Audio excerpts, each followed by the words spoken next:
I'm Amanda Price, 32 years old. 21 days ago, I nearly died on my bathroom floor while my mother chose Beyoncé over her grandson. The bleeding started without warning. One moment I was changing my 3-week-old son Oliver's diaper at 4 p.m., and the next I felt a warm gush that soaked through everything. I looked down and saw blood. So much blood. Postpartum hemorrhage. The thing they warn you about but you never think will happen to you. My husband Jason was at work, an hour away in downtown Los Angeles. Oliver was crying because he was hungry and I just started to nurse him when the bleeding began. My hands were shaking so badly I could barely hold my phone. I called 911 first. "Ma'am, how much blood?" the dispatcher asked. "I don't know. A lot. I'm soaking through pads in minutes. I feel dizzy. I'm sending paramedics now. Are you alone? I have a 3-week-old baby. My husband is at work. I need..." The room spun. I grabbed the counter to stay upright. "Stay on the line with me. Is there anyone who can come stay with the baby while we transport you?" Oliver was screaming now. That newborn cry that goes straight through your heart. "I'll call my mother. She lives 20 minutes away. Call her now. I'll stay on the line." I put the dispatcher on speaker and called Mom with shaking fingers. She answered on the 4th ring. "Amanda? What is it?" "I'm at lunch with your sister." "Mom, I need help. I'm hemorrhaging. Postpartum bleeding. The paramedics are coming. I need you to come get Oliver. Right now." There was a pause. I could hear restaurant noise in the background. Laughter. Music. "Hemorrhaging? Are you sure you're not just having a heavy period? You know how you tend to panic about medical things." "Mom, I've soaked through 3 pads in 15 minutes. I'm dizzy. I can barely stand. This is an emergency." "Well, how long will it take?" "Your sister and I have plans tonight. We're seeing Beyoncé at the Forum. The tickets were $800 each." Actually laughed. A hysterical, disbelieving laugh. "Mom, I'm having a medical emergency. I need you to watch your grandson." "Amanda, I raced my kids already. You need to figure out yours. That's what being a mother means. Besides, we've had these tickets for months. Beyoncé's Renaissance tour. It's her last one. We can't miss it." "I'm bleeding out." "You're being dramatic. You're probably fine. Just lie down with your feet elevated. If it's still bad later, go to urgent care." The 911 dispatcher's voice cut in. "Ma'am, the paramedics are 3 minutes away." "Mom, did you hear that? The paramedics are almost here. I need you to come watch Oliver." "Amanda, I'm not canceling our plans because you're having a bad day. Call Jason. Call a friend. Hire a babysitter. You're an adult. Handle it." My sister's voice in the background. "Is Amanda okay?" Mom to her. "She's fine. Just being overdramatic about some bleeding. You know how she is." Then to me, "We have to go. Our appetizers are here. Feel better, honey." She hung up. I stared at my phone, blood pooling beneath me, my newborn son screaming, and my mother had just chosen Beyoncé tickets over my life. The dispatcher's voice was gentle. "Ma'am? Do you have anyone else?" "My husband. But he's an hour away. Call him. The paramedics are arriving now." The paramedics, 2 men in their 40s, found me on the bathroom floor, Oliver in his bassinet nearby, still crying. "How much blood have you lost?" the first paramedic asked, already checking my vitals. "I don't know. A lot. I'm 3 weeks postpartum. The bleeding just started an hour ago. Blood pressure is 80/50. Pulse is 140. She's going into shock." He looked at his partner. "We need to move fast." They started in 4 while I called Jason. "Babe, I'm leaving right now," he said when I explained. His voice was tight with fear. "I'll be there as fast as I can." "Oliver. I'll call my mom. She's closer. She'll be there in 30 minutes. The paramedics need to leave now. Then we find someone to ride with you in the ambulance with Oliver, or we call emergency childcare. Amanda will figure it out. Just focus on staying conscious." The second paramedic was already on his phone. "I'm calling our pediatric transport unit. They can take the baby with you or arrange immediate care." But I remembered something. A card my doula had given me at my baby shower. Emergency newborn services, because new mothers shouldn't have to choose. "There's a service," I said. "In my hospital bag. A card. Emergency newborn care." One of the paramedics found it and called while they loaded me onto the gurney. A woman answered immediately. Emergency newborn services, this is Rachel. I need immediate help, I said, my voice weak. Postpartum hemorrhage. 3-week-old baby. No family available. I'm being transported to Cedars-Sinai. We'll have a specialist at Cedars before you arrive. What does Oliver need? I told her about his feeding schedule, his bassinet, his favorite swaddle. She took notes calmly, professionally, like this was routine. Our specialist Jennifer is 15 minutes from Cedars. She's a postpartum doula and pediatric nurse. She'll meet the ambulance, take Oliver, and care for him until your husband or mother-in-law arrives. Our emergency rate is $150 per hour with a 4-hour minimum. Whatever it costs. Just please take care of my baby. Amanda, your son is going to be fine. You focus on getting to the hospital. We've got Oliver. As they wheeled me to the ambulance, Oliver strapped in his car seat beside the gurney, I did something I'd been doing for 10 years. Something I'd kept secret from Jason until 2 years ago. Something that had cost me everything and given me nothing in return. I opened my banking app with blood-stained, shaking hands. There it was. The automatic transfer I'd set up when I was 22 years old and got my first job out of college. $5,000. Every month. On the first. For 10 years. It started when my parents mentioned they were struggling after Dad's business partner embezzled from their company. When Mom said they might lose their house. When my older sister Christina was in grad school and they were stretched thin. Just temporarily, Dad had said. Just until we recover from the losses. 10 years later, the temporary help had become permanent. Dad had recovered. The business was thriving. Christina had graduated and was making 6 figures. But I'd kept sending money because they'd never said to stop. Because I thought that's what good daughters did. $5,000 a month. 12 months a year. 10 years. $600,000. $600,000 to parents who wouldn't drive 20 minutes to watch their grandson while I bled to death. My blood pressure was dropping. The paramedic was talking to the hospital, his voice urgent. With the last of my strength, I canceled the automatic transfer. Then I set up a new one. $5,000 per month to a trust account for Oliver. For his future. For college. For whatever he needed. The money my mother valued more than my life would now go to the grandson she couldn't be bothered to protect. Ma'am, stay with us, the paramedic said. We're almost there. Everything went gray at the edges. If you're genuinely enjoying this story, a quick like would mean the world. It helps me keep creating these stories. I woke up in the ICU with Jason holding my hand and crying. Hey, I whispered. My throat was raw from the breathing tube they'd removed. Oh, thank God. He kissed my forehead, my cheeks, my hands. You're okay. You're going to be okay. Oliver. With Jennifer, the specialist. He's amazing. My mom is on her way from San Diego. She'll be here in an hour. He wiped his eyes. Amanda, you almost died. You lost 3 liters of blood. They had to do emergency surgery. You had retained placental tissue that was causing the hemorrhage. The baby is perfect. Safe. Federal Jennifer sent me pictures. Look. He showed me his phone. Oliver, swaddled in his favorite blanket, sleeping peacefully in a professional-grade bassinet. Jennifer had set up a whole mobile nursery in a private room at the hospital. She's been with him for 6 hours, Jason said. She won't leave until family gets here. She's been pumping for you, bottle feeding him, doing skin to skin. Amanda, this stranger has done more for our son in 6 hours than your mother. He stopped. His face went dark. What did your mom say when you called her? I told him everything. The lunch. The Beyoncé tickets. The I raised my kids comment. The accusation that I was being dramatic. Jason stood up so fast his chair fell over. She said what? Jason. She told you to figure it out? While you were hemorrhaging. While her 3-week-old grandson needed help. His voice was rising. Where is she?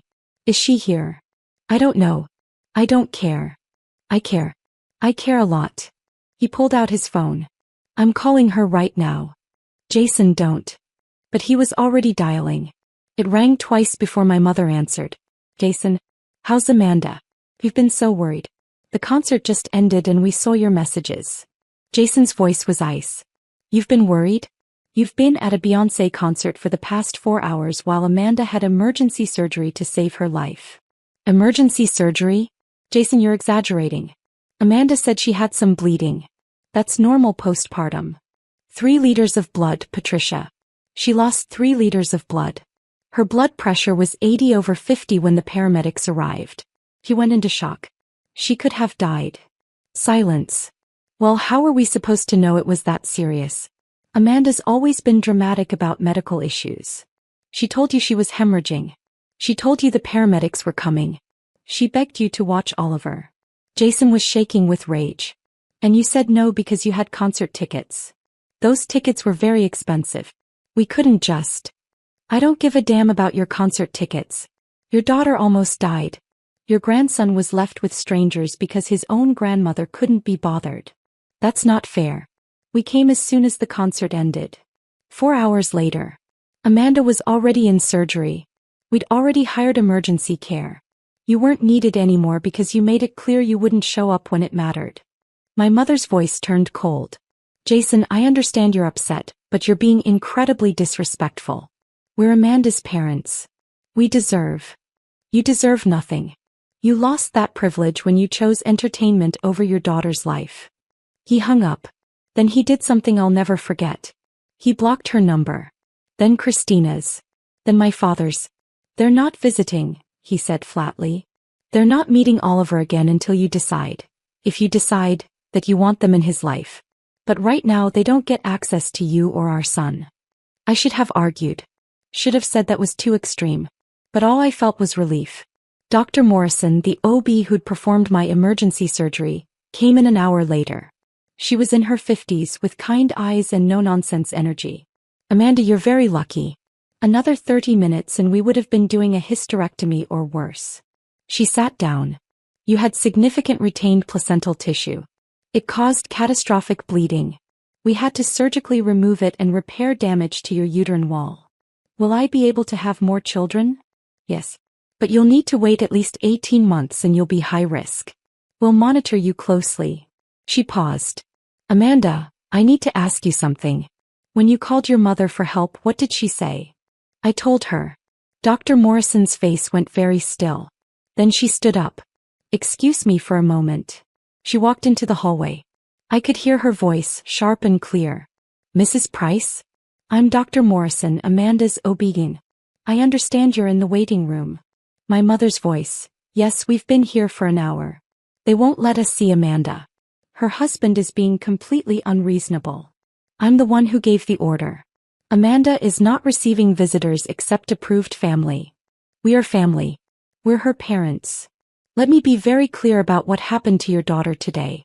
She experienced a postpartum hemorrhage caused by retained placental tissue. When she called you, she was already in early shock.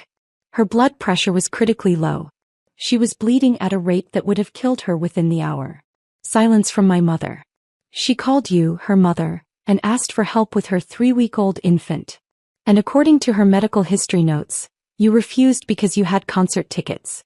Is that accurate? We didn't know it was that serious. She told you she was hemorrhaging. She told you paramedics were coming. What part of that didn't sound serious? Amanda tends to exaggerate. Stop. Dr. Morrison's voice could have cut glass. Your daughter almost died today. She lost half her blood volume. We had to perform emergency surgery. She'll need weeks of recovery. And your first response when she called for help was that you'd raised your kids already, and she needed to figure it out. I didn't mean. I've been an OB for 27 years. I've seen a lot of family dynamics. But I have never in my entire career had a grandmother refuse to help during a life-threatening postpartum emergency because of entertainment tickets. You don't understand. Those tickets were very expensive and your daughter's life was worthless in comparison? Your grandson's need for family support meant nothing compared to a concert. Dr. Morrison's voice dropped. Mrs. Price, I'm going to ask you a question, and I want you to think very carefully before you answer. What question? If Amanda had died on that bathroom floor while you were at your concert, would the show have been worth it? The silence was so long I could hear it from my hospital bed. Then my mother's voice, smaller, that's not fair. Neither is abandoning your daughter during a medical emergency. I suggest you think about that before you try to see her again. Footsteps. Dr. Morrison returned to my room, I'm sorry, she said. I don't usually get involved in family matters. But as your physician, I have to document why you didn't have family support during a critical medical emergency. And Mrs. Price's reasoning was so negligent that I felt compelled to address it. What did she say? Nothing coherent. She left the hospital about 30 seconds after I asked her my question. What question? Dr. Morrison smiled grimly. Whether the concert would have been worth it if you'd died. Jason's mother Ellen arrived from San Diego at 9 p.m. She burst into my room, still in her work clothes, carrying bags of supplies. Oh honey. She hugged me carefully, avoiding the 4 lines. I came as fast as I could. I brought everything. Nursing pads, comfortable pajamas, those mesh underwear from the hospital, nipple cream, everything. You didn't have to. Of course I did. Your family. He turned to Jason. Where's my grandson? With Jennifer in the family room. She's been incredible. Ellen went to meet Oliver and came back 20 minutes later with him in her arms, tears streaming down her face. He's perfect. Absolutely perfect. She looked at me. Jennifer briefed me on his whole routine. She's been keeping detailed notes. Amanda, this woman is a saint. Jennifer, the emergency care specialist, came in to say goodbye. She was in her 40s, calm and competent. Oliver is all set, she said. I've left detailed notes for Ellen. He's been fed, changed, and he's had plenty of cuddles. You did great today, Amanda. You made the hard calls when it mattered. Thank you. I don't know how to. You already did. You protected your baby when you were literally bleeding out. That's what mothers do. She paused. The bill for my services will be sent to your insurance. Most cover emergency postpartum care. But even if they don't, you made the right call. After she left, Ellen settled into the chair with Oliver. I'm staying as long as you need me. I took family leave from work. I can be here for 2 weeks. Ellen, you don't have to. I want to. I'm his grandmother. This is what grandmothers do. She looked at me steadily. Jason told me what Patricia said. What she did. I looked away. Amanda, I need you to hear this. What she did was unforgivable. Not just refusing to help. That would be bad enough. But the reasoning. The dismissiveness. The cruelty of telling you to figure it out while you were in crisis. Ellen's voice was firm. That's not normal. That's not okay. And you don't owe her forgiveness. She's my mother. DNA doesn't obligate you to accept abuse. And make no mistake, what she did was abusive. 3 days later I was discharged. Ellen had transformed our house into a postpartum recovery haven. She'd meal prepped for 2 weeks, set up a nursing station, organized all of Oliver's supplies, and created a schedule that let me rest. You focus on healing and bonding with Oliver, she said. I'll handle everything else. My mother called 17 times the first day I was home. I didn't answer. On day 4 a letter arrived. Handwritten from my mother. Amanda, I don't understand why you're shutting us out like this. We're your parents. We love you. We came to the hospital as soon as we could. Dr. Morrison was incredibly rude to me. She had no right to speak to me that way. I'm considering filing a complaint. The concert situation is being blown completely out of proportion. Yes, we had tickets. Yes, they were expensive. But we would have left if we'd known it was truly serious. You didn't make it sound that urgent. I think you're letting Jason and his mother poison you against us. Ellen has always been jealous of our relationship with you. She's turning you against your own family. We need to talk about the money situation too. We just realized the monthly transfer stopped. We're assuming it's a banking error, but we need you to check on it. We have bills due. Please call us. We miss you and Oliver. Love, Mom. I read it twice, looking for actual accountability. For understanding. For a real apology. All I found was deflection, blame, and a demand for money. I wrote back. You're right that Dr. Morrison was harsh. She was harsh because you told your hemorrhaging daughter to figure it out, because you had concert tickets. She was harsh because your actions were indefensible. You didn't come as soon as you could. You came 4 hours later after the concert ended, after I'd already had emergency surgery. You came when it was convenient, not when I needed you. The concert situation isn't blown out of proportion. You chose entertainment over your daughter's life. Those are the facts. The money transfers weren't a banking error. I canceled them. I've been sending you $5,000 a month for 10 years. That's $600,000. You never once thanked me. Never once asked if I could afford it. Never once acknowledged where it came from. And when I nearly died, when I begged for help with your grandson, you said you'd raised your kids already, and I needed to figure it out. That money now goes to Oliver. The grandson you abandoned. The child you couldn't protect for even 4 hours. Don't contact me again unless you're ready to take real accountability. Not excuses. Not blame. Real, honest acknowledgement of what you did and why it was wrong. Amanda. I mailed it before I could second-guess myself. My mother showed up at my house 2 days later. Ellen answered the door. Patricia. What do you want? I need to see my daughter. Amanda doesn't want to see you. I'm her mother. I have a right. You forfeited your rights when you abandoned her during a medical emergency. Ellen's voice was steel. Leave before I call the police. You can't keep me from my own grandchild. Actually, I can. I have power of attorney while Amanda recovers. And she's made it very clear she doesn't want you here. I was listening from the bedroom holding Oliver. My mother's voice rose. This is kidnapping. You're turning Amanda against her own family. I'm protecting Amanda from people who hurt her. There's a difference. I never hurt her. I love her. You told her to figure it out while she was bleeding to death. That's not love. That's neglect. My mother's voice broke. I made a mistake. Can't she forgive me? That's not for me to decide. But Patricia, if you want any chance of forgiveness, you need to understand what you did. Actually understand it. Not make excuses. Not blame others. Actually sit with the reality that you chose a concert over your daughter's life. It wasn't like that. It was exactly like that. And until you can admit it, you won't be welcome here. I heard my mother's footsteps retreating. A car door slamming. The engine starting. Ellen came back inside shaking. I'm sorry, she said. I know she's your mother. But I couldn't let her. Thank you. I was crying. Thank you for protecting me when she wouldn't. 6 weeks postpartum, I had my follow-up with Dr. Morrison. You're healing beautifully, she said after the exam. Physically, you're recovering well. How are you doing emotionally? Better than I expected. My mother-in-law has been amazing. Jason took paternity leave. I have support. And your mother? Haven't spoken to her. She sends letters and gifts. I don't respond. Dr. Morrison nodded. That's probably wise. Amanda, I want to tell you something. In my 27 years as an OB, I've seen a lot of postpartum emergencies. And family dynamics always reveal themselves in crisis. What do you mean? The people who show up in a crisis are your real family. The people who make excuses aren't. It doesn't matter if they share your DNA. She leaned forward.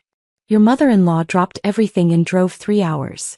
A professional stranger cared for your baby for 6 hours. Your husband shut down his career for 2 weeks. That's family. And my mother chose Beyoncé. Exactly. Believe people when they show you who they are. 3 months postpartum, my sister Christina called. Amanda? It's me. Please don't hang up. Almost did. But curiosity stopped me. What do you want, Christina? I need to talk to you. About Mom. About everything. She paused. Can we meet for coffee? Against my better judgment, I agreed. We met at a cafe near my house. Christina looked tired. Older than I remembered. Thanks for coming, she said as I sat down with Oliver in his carrier. You have 30 minutes. Ellen is watching from that table. I pointed to my mother-in-law, who waved cheerfully while giving Christina a look that could melt steel. Fair enough. Christina took a breath. Amanda, I need to apologize. For the concert. For not supporting you. For everything. You were there too. At the concert. I was. And I'm ashamed. She looked down. Mom told me you were being dramatic. That you always overreacted to medical stuff. I believed her because it was easier than challenging her. I almost died, Christina. I know. I didn't know that at the time, but I know now. And even if it hadn't been that serious, I should have pushed her to help. You were 3 weeks postpartum with a newborn. Even if it was just heavy bleeding, you deserved support. I waited. There's something else, Christina said.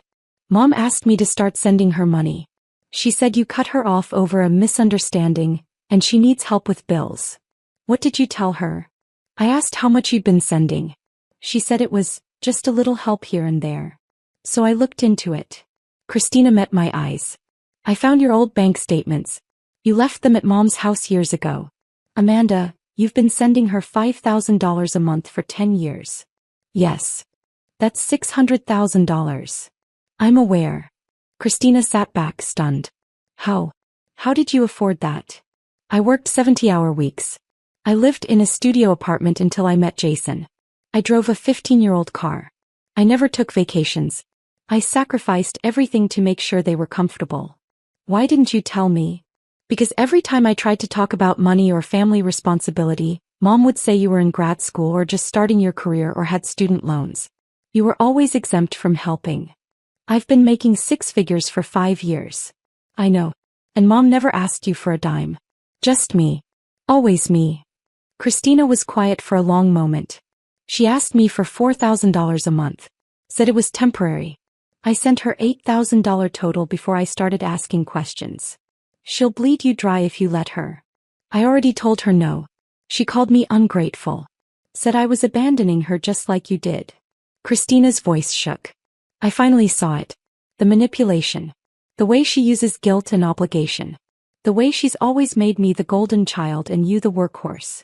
Took you long enough. I know. I'm sorry. I'm so sorry for all of it. She reached across the table.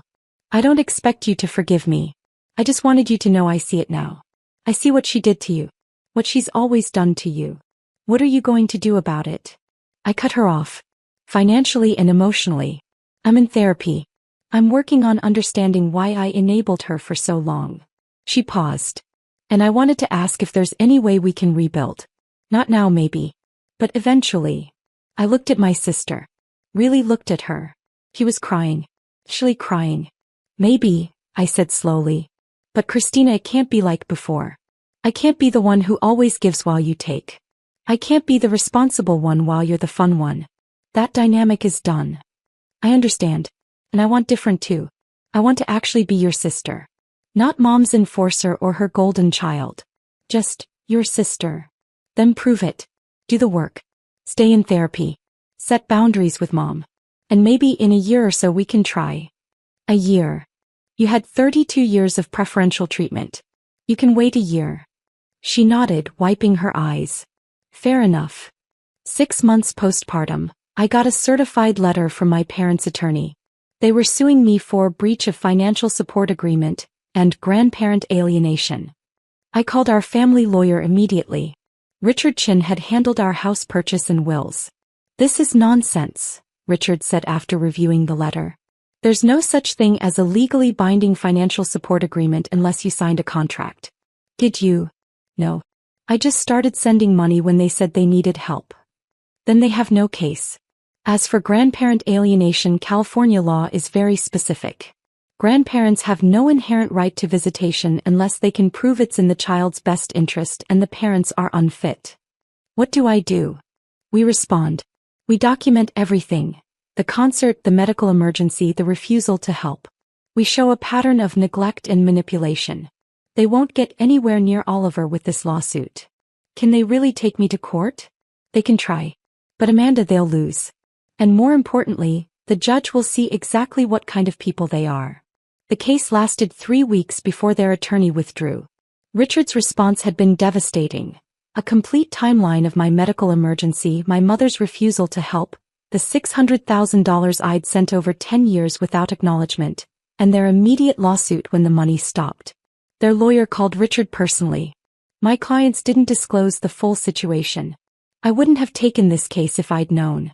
Please extend my apologies to Mrs. Price. 1 year after Oliver's birth, we had a small party. Just close friends and Ellen. No one from my side of the family. Oliver was thriving. Happy. Healthy. He knew his grandma Ellen, who visited twice a month and video called every Sunday. He didn't know my mother. Didn't know my father. Didn't know he had a family on my side that had abandoned him before he was a month old. And I was okay with that. Ellen made the birthday cake. A beautiful blue and white creation with Oliver's first year. In careful frosting letters. To Oliver, she said, raising a glass of sparkling cider. And to the family that shows up. To showing up, we all echoed. Later, after everyone left, Jason and I sat on the couch watching Oliver sleep in his bassinet. Do you think you'll ever talk to them again? Jason asked. I don't know. Maybe. If they ever actually take accountability. If they ever understand what they did. I paused. But Jason, I'm not waiting for that anymore. I'm not putting my life on hold hoping they'll become the parents I deserved. Good. You deserve so much better. I have better. Have you? I have Ellen. I have Oliver. I have a family that actually values me. My phone buzzed. A text from Christina. 1 year sober from mom's manipulation. Therapy is working. Not asking to see Oliver yet. I know I need to earn that. Just wanted you to know I'm doing the work. Happy birthday to my nephew. Red heart. I showed Jason. Are you going to respond? Yeah. Because she's actually trying. Actually changing. I typed back. Proud of you. Keep going. 18 months after the hemorrhage, I got pregnant again. We didn't tell anyone for months. High-risk pregnancy meant constant monitoring, frequent appointments, managed stress. Dr. Morrison watched me like a hawk. You're doing great. Blood work is perfect. Blood pressure is normal. This pregnancy is completely different. Because I'm not stressed? Because you're not carrying people who drain you. Your body knows the difference. At 38 weeks, our daughter Emma was born. Healthy. Perfect. Easy delivery. Ellen was there within hours, tears streaming down her face as she held her granddaughter. 2 grandchildren, she whispered. I'm so blessed. My mother sent a gift to the hospital. An expensive silver baby set, engraved with, to our precious granddaughter Emma. Love, Grandma and Grandpa. I sent it back with a note. You're not her grandparents. You're people who abandoned her brother when he was 3 weeks old. People who sued me for stopping payments you never earned. People who have never once taken accountability for your actions. Don't send gifts for children you don't know. Don't claim relationships you haven't built. If you want to be grandparents, it starts with being decent parents. And you've never managed that. 2 years after the Beyoncé concert, I ran into my mother at the grocery store. She looked smaller. Older. Her hair had gone gray and she'd aged in a way that suggested stress, not graceful aging. Amanda. She stopped her cart. Stared at Emma in my carrier, at Oliver holding my hand. They're so big. Kids grow. Can we talk? Please? Just for a minute. I looked at my children. At my watch. At the exit that was so close. You have 5 minutes.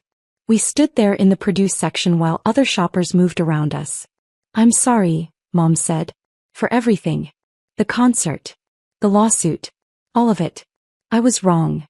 What specifically were you wrong about? She blinked. What? What specifically? What did you do that was wrong? I chose the concert over helping you. And I shouldn't have sued you. And I took your money for years without appreciating it? These all sound like questions, not statements. She took a breath. Amanda, I don't know what you want me to say. I want you to say, I abandoned my daughter during a life-threatening medical emergency. I told her to figure it out when she was bleeding to death. I prioritized entertainment over her life. I took $600,000 from her over 10 years and never once acknowledged it or thanked her. I sued her when she set boundaries. I was a terrible mother and I'm sorry. Can you say that? She looked stunned. That's so harsh. That's honest. And Mom, until you can be honest about what you did, we have nothing to talk about. I'm trying. You're trying to avoid accountability. You're trying to get access to my kids without doing the work. You're trying to skip past the hard parts to get back to the benefits. I adjusted Emma in her carrier. It doesn't work that way. What do you want from me? I want you to get therapy. Real therapy, not just someone who tells you what you want to hear. I want you to understand why you treat people this way. Why you use them. Why you value money and status over relationships. I paused. And I want you to do that for yourself, not to get access to my children. How long will that take? However long it takes. Years maybe. Maybe forever. But Mom, I'm not waiting anymore. I have a family. A real one. People who show up. People who value me. You're not part of that family right now, and you won't be until you can prove you've changed. That's not fair. Neither is abandoning your daughter during a medical emergency. Neither is taking $600,000 without acknowledgement. Neither is suing your own child for setting boundaries. I started to push my card away. Fair is getting what you earned. And Mom, you earned distance. I walked away without looking back. Oliver asked, "Who was that lady, Mama?" "Someone who used to be in our family." "Is she in our family now?" "No, baby. She's not." "Oh. Okay." He went back to looking at the apples. "My name is Amanda Price. I'm 34 years old. I'm a mother of two, a wife and a daughter-in-law to the best mother-in-law in the world. I used to be a daughter too. Used to send my parents $5,000 a month. $600,000 over 10 years. Used to believe that family meant accepting whatever treatment they gave me. 2 years ago, I nearly died from a postpartum hemorrhage while my mother chose a Beyoncé concert over her grandson. An ER doctor asked her one question that made her go white. If Amanda had died, would the show have been worth it? She never answered. I've lost a lot. I lost the parents I wished I had. I lost the fantasy of what family was supposed to be. I lost $600,000 that could have changed my life. But I gained everything that matters. A husband who protects me. A mother-in-law who shows up. Children who will never wonder if they're valued. Peace. Self-respect. Freedom. My mother still sends cards on birthdays. Still tries to make contact. Still wants a relationship without accountability. And I still say no. Because I learned something in that bathroom, bleeding out while my mother chose entertainment. Some people will only love you for what you provide. The moment you stop providing it, they'll show you exactly who they are. Believe them. If anyone out there is funding their own mistreatment, sending money to people who don't value you, accepting scraps of love from people who should give it freely, you deserve better. You deserve people who would drive 3 hours in the middle of the night. People who would cancel concerts for your emergencies. People who would fly across the country without being asked. You deserve family that shows up. And if your DNA family won't be that, build a chosen family that will. Because at the end of the day, family isn't who shares your blood. Family is who shows up when you're bleeding. Drop a comment and let me know where you're listening from. And if you've walked away from family members who treated you like an ATM, you're not alone. We're all building better families, one boundary at a time.